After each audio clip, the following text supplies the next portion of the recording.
The biggest secrets are rarely hidden because people are ashamed of them. Sometimes they are hidden because love asks for silence instead of attention. I did not understand those words until the weekend my roommate convinced me to visit the family farm he had talked about for nearly 2 years. Austin Brooks had been asking me to come ever since we started sharing an apartment in Seattle. Every few weeks, he would casually mention the horses, the apple orchard, the old farmhouse his grandparents built, or the homemade blueberry pie his mother insisted nobody else could ever make correctly. Every single time I found a reason to stay in the city. Work deadlines, laundry, weather. Once I even claimed my houseplants looked emotionally dependent on me. Austin laughed so hard he nearly spilled his coffee. One day, he said that morning, "I am going to get you out of Seattle even if I have to drag you onto the highway myself." Somehow that weekend, he finally won. 3 hours later, his old pickup truck rolled through a pair of white wooden gates, and I immediately understood why he had never stopped asking me to come. Rolling green fields stretched toward distant hills beneath a bright blue sky. Horses wandered peacefully behind long wooden fences. Chickens explored every corner of the yard with surprising confidence, and a weathered red barn stood beside the farmhouse as though it had been watching over the land for generations. "Welcome home," Austin said with a quiet smile. "Technically, this is your home. You will understand in a couple of days." His parents welcomed me before I even climbed out of the truck. His mother hugged Austin so tightly, I wondered whether breathing remained optional during family reunions. His father shook my hand with the firm confidence of someone who had spent his entire life fixing fences, tractors, and probably every other broken thing on the property. Dinner that evening felt warm, loud, and wonderfully ordinary. Stories filled the table almost as quickly as homemade food. Austin's younger sister laughed about childhood adventures involving runaway goats while his father insisted every version of the story became less accurate every year. I could not remember the last time I had seen a family enjoy simply being together so effortlessly. After dinner, I stepped outside onto the porch hoping to enjoy the cool country air before bed. Crickets filled the evening with quiet music while the stars seemed brighter than anything I had ever seen above Seattle. That was when movement near the old red barn caught my attention. Austin quietly carried a covered basket toward the building, looking around first as though making sure nobody else had noticed him. Curiosity immediately replaced relaxation. The barn sat slightly apart from every other building on the property. Unlike the equipment shed and horse stable, its large wooden doors remained closed with a heavy chain secured across them. Austin unlocked the chain, slipped inside carrying the basket, and quietly closed the doors behind him. A few seconds later, I heard his voice through the weathered wood. "I brought your dinner." He paused before speaking again, much more softly. "Nobody knows he is here. We have to keep it that way." My heartbeat immediately quickened. I stepped closer without making a sound, trying to understand what I had just heard. After several moments, Austin opened the barn door, stepped back outside alone, carefully locked the chain again, and slowly walked toward the farmhouse carrying the now empty basket. I slipped quietly behind one of the nearby trees before he noticed me. From where I stood, the old barn looked completely silent again, but one question refused to leave my mind. Who exactly was hidden inside that locked building? And why did my roommate believe nobody could ever know about him? The next morning, I woke to the unmistakable sound of a rooster announcing itself to the entire county with more confidence than talent. For one hopeful second, I thought someone had set my phone alarm to a farm animal by mistake. Then I remembered exactly where I was. "Welcome to country life," Austin called from downstairs before I had even climbed out of bed. "Your feathered alarm clock starts every day at 5:30. I looked at my watch and sighed dramatically. I already missed traffic noise. Austin laughed so hard I could hear it from the kitchen. By the time I came downstairs, he had already made breakfast. Fresh eggs, biscuits, homemade strawberry jam, and enough bacon to convince me that city apartments had clearly been lying to me about what mornings were supposed to look like. His mother smiled while pouring coffee. Did the rooster survive his first meeting with Noah? Austin answered before I could. Barely. I considered negotiating with him, I admitted. He did not seem interested. Everyone laughed, and for a while I almost forgot about the locked barn completely. After breakfast, Austin showed me around the property. We repaired a section of wooden fence damaged by a recent storm, fed the horses, collected eggs from the chicken coop, and somehow spent 20 minutes trying to convince one particularly stubborn goat that my shirt was not an acceptable lunch. He likes you, Austin joked. He has terrible judgment. Austin smiled in the relaxed way I had only ever seen when he talked about the farm back in Seattle. Here, everything seemed different. His shoulders looked lighter. His laughter came more easily. Watching him move through the fields made me realize how much he truly belonged here. Yet every time our path took us near the old red barn, something changed. Austin immediately redirected our conversation or suggested another chore somewhere else. What is inside that building? I finally asked as casually as possible. He hesitated for only a second before answering. Just old equipment. It must be very important equipment. He looked at me with a puzzled smile. Why do you say that? Because it has the biggest lock on the entire property. He laughed softly, but the laughter sounded forced. Some things are better left alone. The answer only made me more curious. Later that afternoon, I helped his father repair a tractor while Austin disappeared for almost an hour without saying where he was going. When he returned, tiny pieces of straw clung to the sleeves of his flannel shirt, and one empty woven basket rested in the back of the truck. He noticed me looking at it before quietly sliding the basket beneath a blanket. Ready for lunch? He asked much too quickly. Sure. Once again, he changed the subject before I could ask another question. That evening, the family gathered on the porch after dinner while the sun slowly disappeared behind the hills. Austin's younger sister talked excitedly about the upcoming county fair. His father discussed repairing another fence before winter, and his mother quietly handed everyone slices of warm apple pie. It felt like the kind of evening people remembered years later with quiet smiles. Then Austin's phone vibrated. He glanced at the screen, stood without saying a word, and picked up the same woven basket I had noticed earlier. Be right back, he said. I watched him disappear toward the red barn once again. Nobody else at the table reacted. It was almost as though the entire family expected him to leave at exactly that time every evening. Curiosity finally became stronger than my promise to mind my own business. I quietly stood from the porch, staying far enough behind that Austin would not notice me. Hidden between rows of old oak trees, I watched him unlock the heavy chain and quietly slip inside the barn. Seconds later, his voice drifted through the old wooden walls. I know today was difficult, he said gently, but I brought your favorite pie. After a brief silence, he added something that made every question in my mind suddenly become even bigger. I promise Noah still does not know anything. I am trying to protect you just like I promised. Sunday morning arrived with golden sunlight stretching across the fields, yet the peaceful beauty of the farm no longer distracted me from the questions filling my mind. Every ordinary chore now seemed connected to the locked barn. Every quiet glance between Austin and his parents suddenly felt meaningful. I kept telling myself there had to be a reasonable explanation, but my imagination continued inventing darker possibilities before common sense had a chance to object. Austin seemed to notice I had become quieter than usual.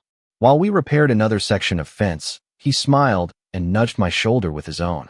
You have been thinking too hard all morning. I forced a laugh. City people are very committed to unnecessary overthinking. I noticed. He grinned.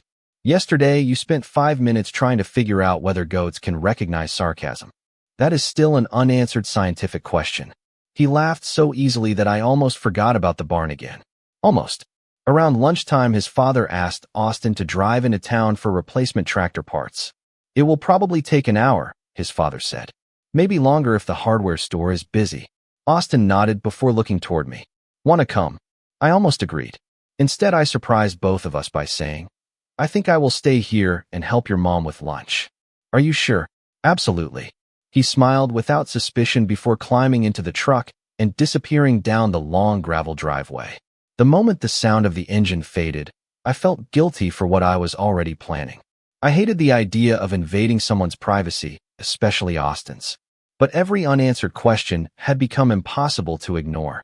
His mother and sister remained busy inside the farmhouse preparing lunch, while his father continued repairing machinery behind another shed. Quietly, I walked toward the old red barn. The heavy chain still hung across the weathered wooden doors, but this time I noticed something I had overlooked before. The padlock had not actually been locked. The chain had simply been looped through the handles.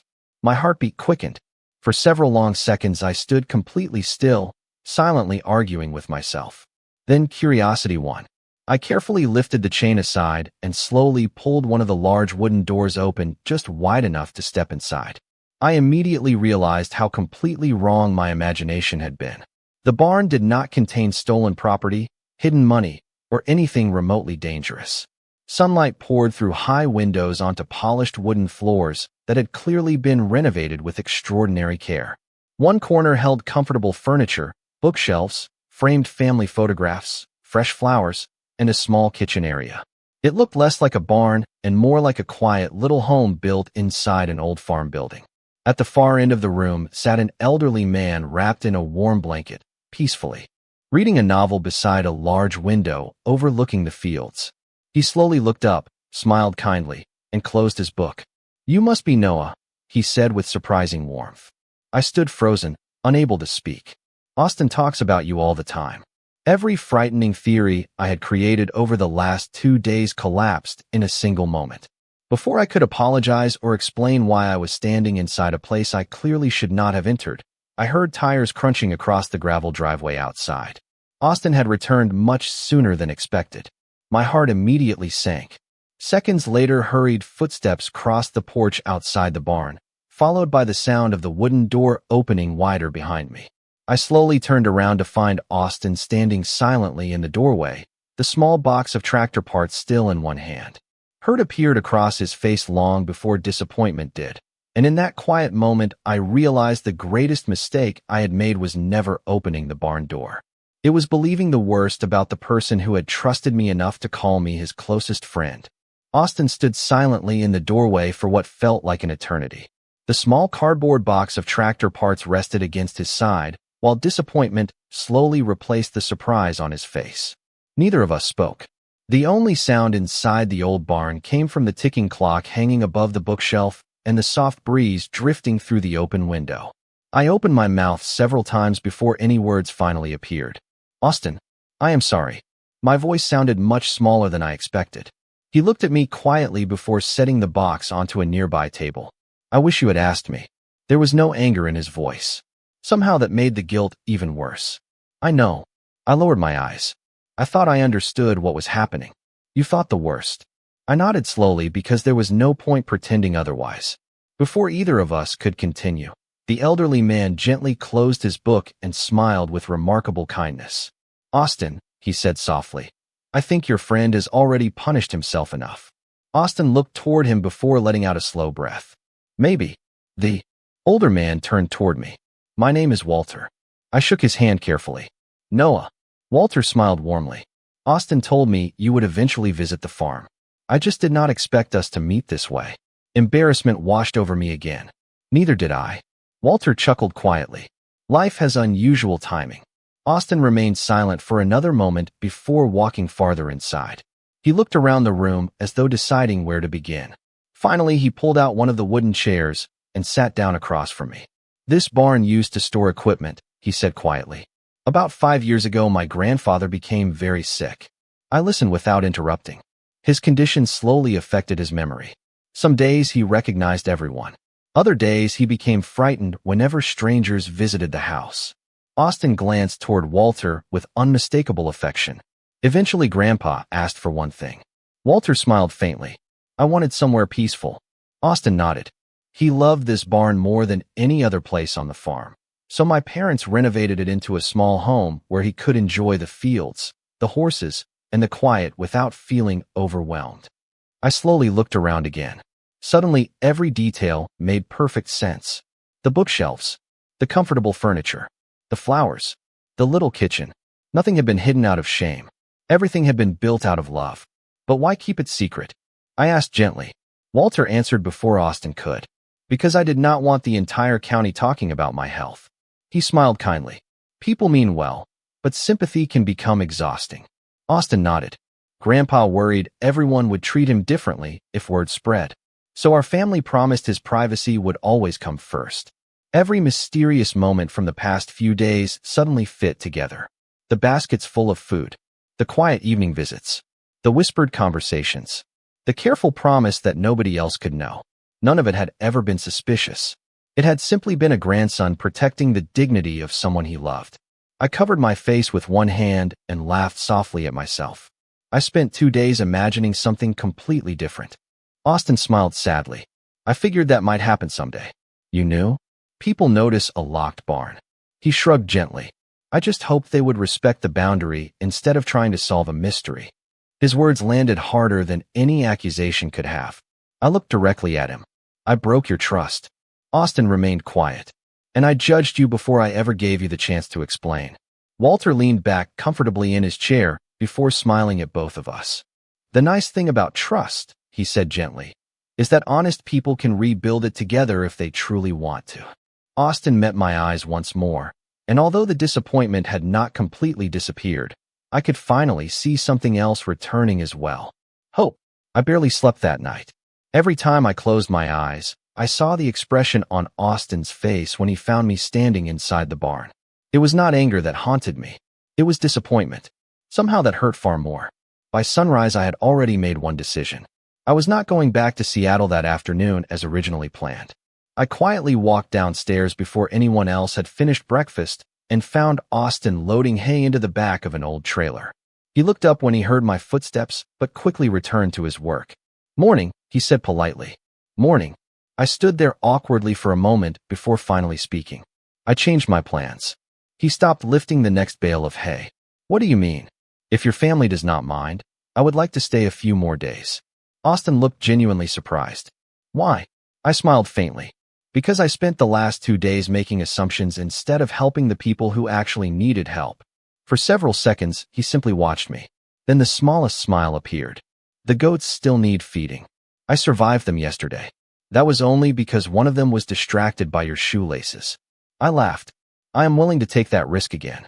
The easy joke did not erase everything between us, but it made the silence feel less heavy.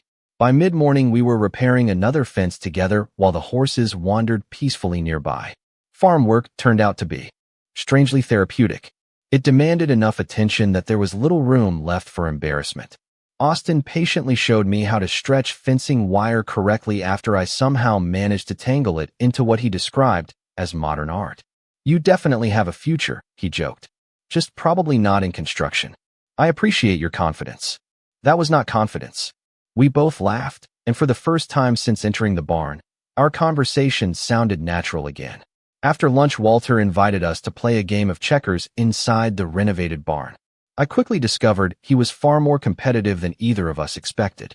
Your grandfather cheats, I whispered while Walter pretended not to hear me.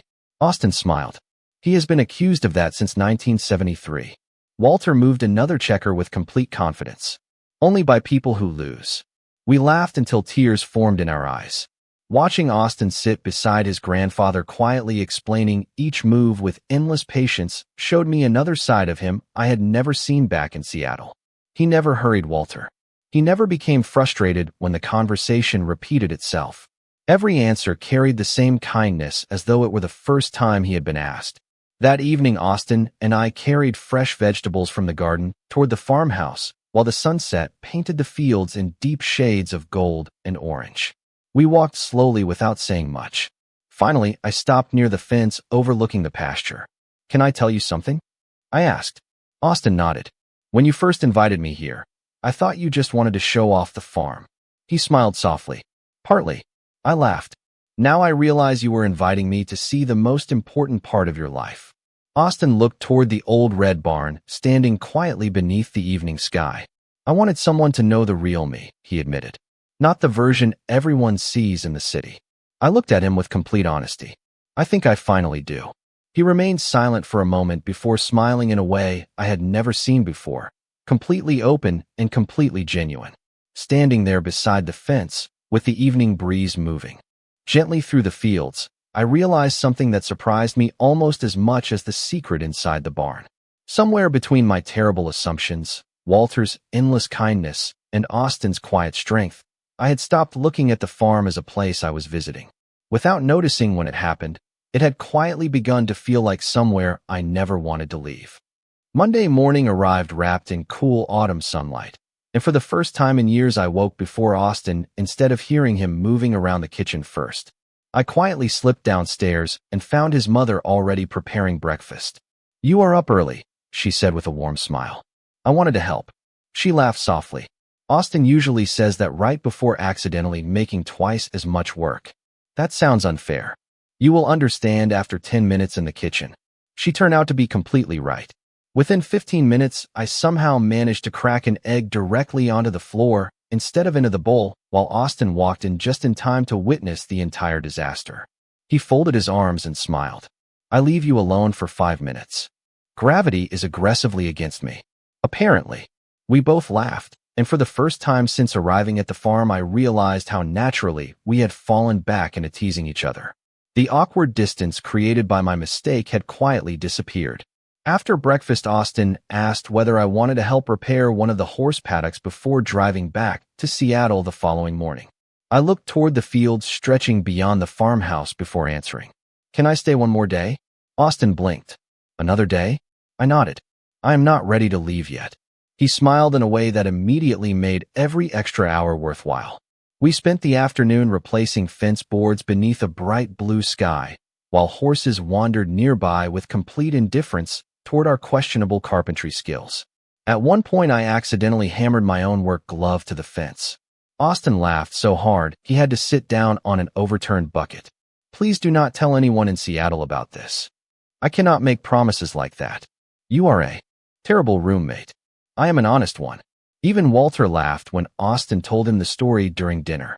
Watching the 3 generations of his family gathered around the same table, trading stories and laughing over ordinary moments, filled me with a warmth I had not expected to find on a weekend trip. That evening, Austin and I carried fresh apples from the orchard toward the barn while the sunset painted the fields shades of orange and gold. Walter sat comfortably on the porch outside his little home inside the renovated barn, watching the horizon with peaceful eyes. Beautiful evening, he said quietly. The best one this week, Austin answered. Walter smiled before looking at both of us. You know, he said thoughtfully, sometimes people spend years searching for the right place before realizing they were really searching for the right person. Austin laughed softly. Grandpa is getting philosophical again. That usually means he is about to embarrass somebody. Walter ignored him completely. Austin has talked about you since the day you became roommates, he said, looking directly at me. My heart skipped unexpectedly. Austin immediately looked down at the basket of apples in his hands. Grandpa, Walter only smiled. He always worried you would see the farm as too simple. He hoped that if you visited, you would understand why it mattered so much to him. I slowly turned toward Austin. He looked almost embarrassed, rubbing the back of his neck the way he always did whenever he did not know what to say. I guess I wanted you to know the real version of my life, he admitted quietly. Not just the apartment version. I smiled before answering with complete honesty.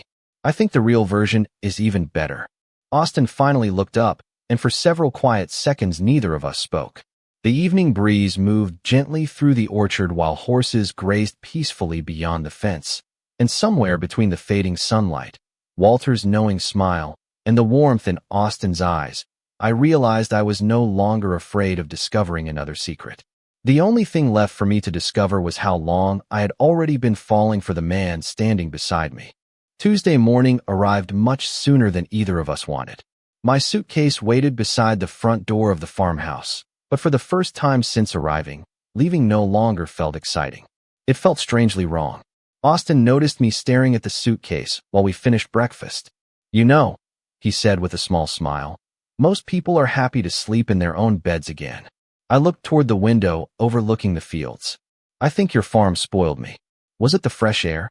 No, the homemade food? Also no. He raised an eyebrow. Then what? I smiled. The company. Austin looked down at his coffee mug, trying very hard not to smile too obviously. His mother quietly exchanged an amused glance with Walter, who seemed far too interested in buttering his toast to admit he had heard every word. After breakfast, Austin offered to drive me back to Seattle. The 3-hour trip felt much shorter than the drive out. We talked about everything except the one conversation both of us knew was waiting. We laughed about my ongoing disagreement with the rooster, debated whether goats secretly enjoyed causing chaos on purpose, and made another promise never to let me repair fences without professional supervision. Yet every comfortable joke only made the silence underneath them more noticeable. When we finally pulled into the apartment parking lot, neither of us moved for several seconds. I looked across the familiar city skyline before quietly saying, "The apartment suddenly feels very small." Austin nodded. I was thinking exactly the opposite. I looked at him curiously. "What do you mean?" He smiled faintly. "The farm feels a lot emptier now." My heart skipped. We carried my suitcase upstairs together before stopping outside my apartment door. For the first time since becoming roommates, neither of us seemed eager to say goodbye. Austin slipped both hands into the pockets of his jacket and laughed softly at himself. "This is probably going to sound ridiculous. Try me." He looked directly into my eyes with the same honesty I had seen every evening inside the old barn. When we first became roommates, I kept hoping we would become friends. I smiled. "Mission accomplished. Then I hoped maybe one day I could convince you to visit the farm." "You definitely accomplished that." He laughed quietly. After that, things became a little more complicated. I felt my heartbeat becoming impossible to ignore. "How complicated?" Austin took one slow breath before answering. "Complicated enough that every time you smiled at me across our apartment kitchen, I had to remind myself we were only roommates." Neither of us spoke for several seconds.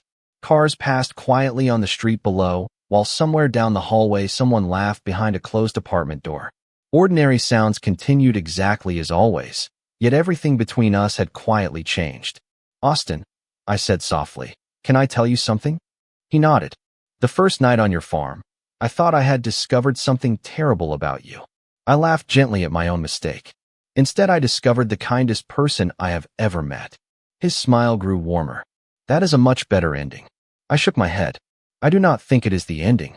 Austin looked at me with quiet hope. "No." I stepped one pace closer before answering honestly. "Somewhere between chasing imaginary mysteries, feeding stubborn goats, listening to Walter's stories, and watching you quietly care for everyone around you, I realized I stopped thinking about you as my roommate." Austin's expression softened. "Then how do you think about me now?" I smiled, feeling every remaining doubt quietly disappear. "As the person I keep hoping will still be standing beside me long after this conversation ends." Austin laughed once, softly and full of relief, before meeting my eyes with unmistakable affection. "I have been hoping for exactly the same thing ever since the day you carried your first moving box into our apartment." The following Saturday felt completely different from every weekend we had shared as roommates before. Nothing about our apartment had changed, yet everything inside it somehow had. I woke to the smell of fresh coffee drifting from the kitchen and walked downstairs expecting to find Austin making breakfast like he often did. Instead, he stood beside the counter holding two travel mugs and wearing the same relaxed smile that had followed me home from the farm. "Good morning," he said. "I have a question." I leaned against the doorway. "That sounds serious. Would you like to spend the day somewhere without goats trying to eat your shoelaces?" I laughed. "I appreciate the reduced level of danger." He handed me one of the coffee cups. "I thought we could visit the weekend farmer's market. As long as nobody asks me to repair another fence. I think the city is safer for everyone." We laughed together before walking through downtown Seattle beneath clear blue skies. The market overflowed with colorful flowers, fresh fruit, handmade crafts, and musicians playing soft acoustic songs that drifted through the cool morning air. Families wandered between booths while children chased bubbles floating above the sidewalks. Austin stopped beside a stand selling homemade apple cider. "This tastes almost as good as my mother's," he admitted after one sip. That is either high praise or the beginning of a family argument. Definitely both. We spent hours wandering without any particular destination. Somehow, every ordinary conversation felt new now that neither of us had to hide behind the word roommate. We argued about which bakeries sold the best cinnamon rolls, debated whether honey belonged in coffee, and laughed when a local artist asked if we wanted our portrait painted together. Austin looked at me with an amused smile. Apparently, we looked like a couple. I smiled back. Maybe we finally stopped acting like we were only roommates. His cheeks turned slightly pink before he quietly laughed. "About time." Later that afternoon, we walked to a peaceful lakeside park where sunlight shimmered across the water while paddle boats drifted slowly in the distance. We found an empty bench beneath a large maple tree and sat watching ducks glide across the calm surface. The silence between us felt easy, filled with the comfort that only comes from truly knowing another person. After several minutes, Austin reached into a small paper bag he had been carrying since the market and handed me a wrapped package. "What is this?" I asked. "Open it." Inside was a small wooden picture frame carved by a local craftsman. The photograph already inside showed the old red barn at sunset with the surrounding fields glowing beneath golden light. Along the bottom edge, someone had engraved a simple sentence: "Home is where someone waits for you." I looked at the picture before turning toward Austin. "You planned this?" He nodded shyly. "I wanted you to remember the farm for the right reason." I smiled, feeling unexpected warmth spread through my chest. "I will." Austin looked toward the lake before speaking softly. "You know something?" "What?" "When I first invited you to visit, I hoped you would fall in love with the place that made me who I am." He smiled gently. "I never expected you would also make me believe I deserved someone who understood every part of that life." I rested my hand over his. "The funny part is that I thought I was traveling to see your farm." I laughed quietly at myself. Instead, I found the person I had been looking for without even realizing it. Austin smiled with complete sincerity, and we remained there watching the afternoon sunlight dance across the lake, both of us quietly understanding that the greatest gift waiting at the end of the journey had never been hidden inside the old barn. It had been waiting in the heart of the man who invited me there from the very beginning. 1 year later, I still smiled every time someone asked why I suddenly loved spending weekends on a farm after insisting for years that I belonged in the city. The truth was impossible to explain without telling the entire story. It had never been about the horses, the orchards, or even the homemade blueberry pie that Austin's mother still insisted tasted better than every bakery in Seattle. It had always been about the people waiting there. Austin and I still shared the apartment in Seattle, but almost every Friday afternoon we packed an overnight bag and drove back to the farm before sunset. The trip no longer felt like a visit. Somewhere along the way, it had quietly become another way of coming home.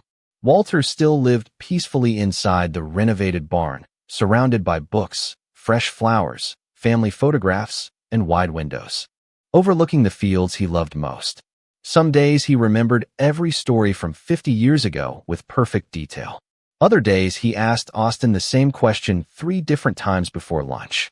Austin answered every single time with the same patience, the same smile, and the same quiet respect that had first made me realize the kind of man he truly was.